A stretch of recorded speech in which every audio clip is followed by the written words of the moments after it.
السلام علیکم۔ مجھے ایک چیز کلیئر کرنی پڑ رہی ہے کہ لوگ کہتے ہیں آپ کا لہجہ بہت سخت ہے، یہ ہیں وہ ہیں، دکاندار تو بڑے نرم لہجے کے ہوتے ہیں، کہاں پہ ہوتے ہیں بھائی؟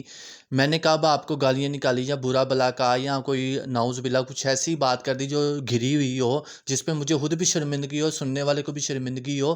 ایسا کبھی کچھ بولا ہی نہیں۔ صرف یہ سمجھاتا ہوں کہ دنیا کتنی رنگ باز ہے، کتنے داؤ پیچ ہیں۔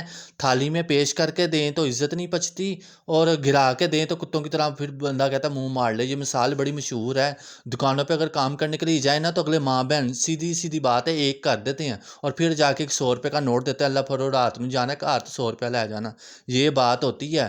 اور یہاں پہ آپ بات کرتے ہو مارکیٹ میں چلے جاؤ، مارکیٹ ایک ہی لائن میں اگر سارے کاغذ بیچ رہے ہیں نا، گتا بیچ رہے ہیں یا گلو بیچ رہے ہیں، کچھ بھی بیچ رہے ہیں، ان سے پوچھ لو نا بھائی آپ کے پاس فنش ہے تو یہ ساتھ والی دکان سے مل جائے گا؟ وہ کہے گا بھائی مجھے نہیں پتا، آپ خود وزٹ کر لیں۔ ایک چیز بندہ 100 کی بیچ رہا ہے، دوسرے 80 کی بیچ رہا ہے، کہے گا وہ تو چور ہے۔ یہ تو